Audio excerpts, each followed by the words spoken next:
Hola, soy Cristóbal Cobo y te prometo que no soy un robot.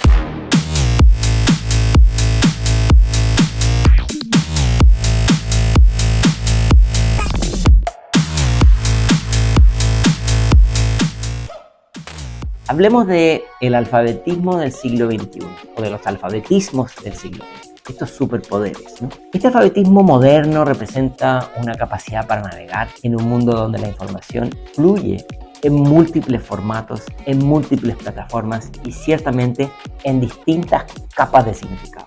Este alfabetismo implica, por ejemplo, la habilidad de decodificar mensajes complejos, entendiendo tanto su contenido como su contexto, y al mismo tiempo influye en la capacidad de codificar y transmitir información de manera efectiva. Cuando decodificamos, extraemos significados de datos, imágenes, sonidos, textos, señales. Ahora, en cambio, cuando codificamos, transformamos nuestras ideas en mensajes que otros pueden comprender y procesar. Otros, personas o máquinas. Pero este proceso es más complejo que simplemente transferir datos. Los datos de la realidad no son la realidad. La información no es simplemente una fotografía de la realidad, sino que es más bien una abstracción de la realidad. Pensémoslo como una receta de cocina. Cuando la compartimos, estamos creando algo nuevo, dependiendo del contexto en el que nos encontramos. Piensa en cómo un video viral puede cambiar la opinión de mucha gente sobre algo en cuestión de horas, dependiendo del sistema de pensamientos o el contexto en que estamos. Los datos que recibimos los apropiamos, los ajustamos, los adaptamos, los filtramos también en base a nuestro propio sistema de pensamiento. Es decir, la información es poder, pero la clave está en cómo la utilizamos. Los humanos nos hemos vuelto muy poderosos trabajando en equipo y compartiendo información de manera global. Hoy día Internet es esta gran red global de la humanidad, donde muchos estamos conectados. Esto nos hace más fuertes como grupo, pero también puede meternos en muchos conflictos, en muchos problemas, que si no sabemos cómo utilizar apropiadamente, puede llevar a consecuencias no deseadas. Con la llegada de las computadoras y de la inteligencia artificial en particular, el juego ha cambiado y está cambiando. Es como si poco a poco les estuviéramos dando el control remoto de nuestras vidas a estas máquinas. ¿A qué me refiero con esto? Que suena un poco cinematográfico. Ahora con las computadoras, la IA, las cosas se están poniendo interesantes. Es como si poco a poco estuviéramos dejando que las máquinas tomen decisiones o microdecisiones en nombre nuestro. Por ejemplo, Instagram hoy día influye en las fotos que vemos. Spotify sugiere qué música escuchamos. Netflix, qué películas vemos. Amazon, qué productos compramos, etcétera, etcétera, etcétera. Piensa, por ejemplo, en Google Maps, en cómo influye en qué rutas tomas. O en TikTok, qué videos ves. Algunos dicen que ese poder ya no está en manos de las personas, sino que está en manos de los algoritmos. Aquí viene lo interesante, creo. Los humanos somos excelentes para algunas cosas. Por ejemplo, reconocer una cara entre muchas otras. O encontrar comida en un bosque o en un supermercado.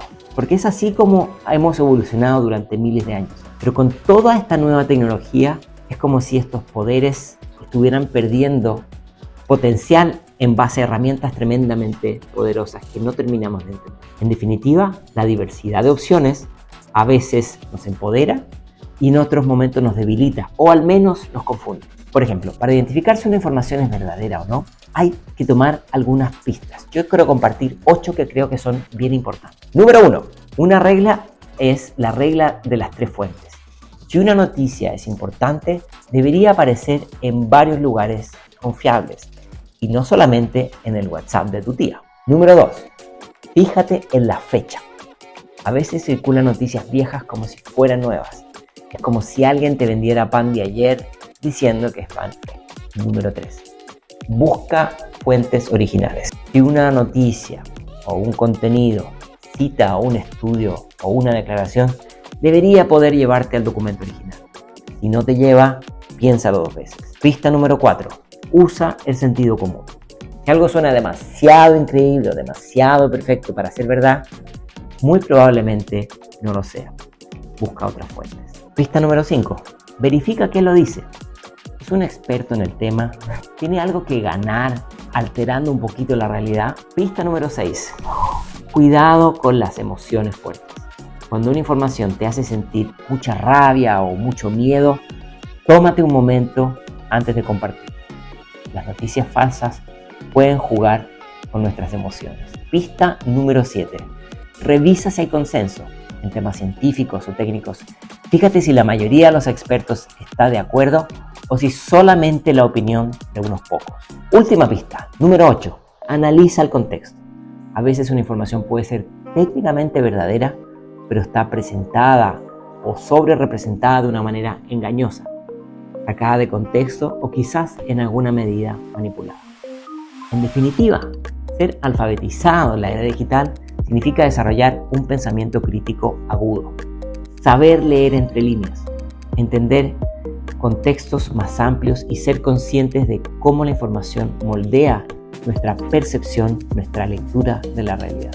No se trata solo de construir o de consumir información, sino de entender cómo ésta fluye, influye y transforma nuestro propio mundo, nuestra manera de leer el mundo. La clave está en entender que cada mensaje que decodificamos o codificamos contribuye en la construcción de nuestra realidad, a veces compartida, pero muchas otras veces tremendamente fragmentada o incluso antagónica. Aquí te quiero preguntar, ¿y cómo se conecta esto con la alfabetización en inteligencia artificial? La alfabetización en inteligencia artificial va mucho más allá, como se podrán imaginar, de simplemente entender cómo funciona una determinada tecnología. Implica desarrollar habilidades y competencias necesarias para utilizar distintas aplicaciones de manera efectiva y crítica, seleccionando las herramientas para usos específicos en contextos específicos. Esto significa no solamente usar herramientas como asistentes virtuales o sistemas de análisis predictivos de datos, sino también en comprender su contexto, cuestionar el diseño, los datos con los cuales fue entrenado, cómo fue evaluado, quién se beneficia con este sistema. Entonces, aunque a menudo se asocia esta alfabetización solamente con el aspecto informático, como vemos, una fluidez en la inteligencia artificial pone en relevancia distintos campos que no solamente se centran en la destreza instrumental, sino que en un pensamiento crítico. Es decir, no porque una inteligencia artificial esté entrenada con muchos datos, eso significa que sus respuestas pueden ser confiables o reales o relevantes. Entonces, más allá de las habilidades técnicas, esta alfabetización influye en nuestra comprensión profunda de cómo impacta en la sociedad, cómo transforma la cultura, cómo puede incidir en la política. Eso significa ser capaz de reconectar y abordar cuestiones que son fundamentales desde una perspectiva ética, como la desinformación o los sesgos que puede traer la IA o las alucinaciones. Tomar decisiones informadas sobre su uso es fundamental, pero también significa saber cuándo no utilizarla. En esencia, ser alfabetizado en la inteligencia artificial implica saber manejar y navegar de manera responsable en un mundo que está repleto de tecnologías que no terminamos de entender, repleto de tecnologías que parecen omnipresentes.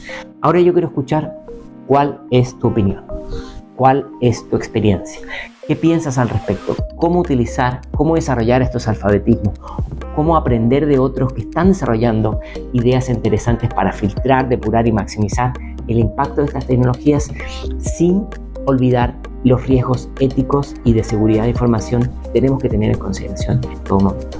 Me interesa escucharte. Cuéntame qué opinas.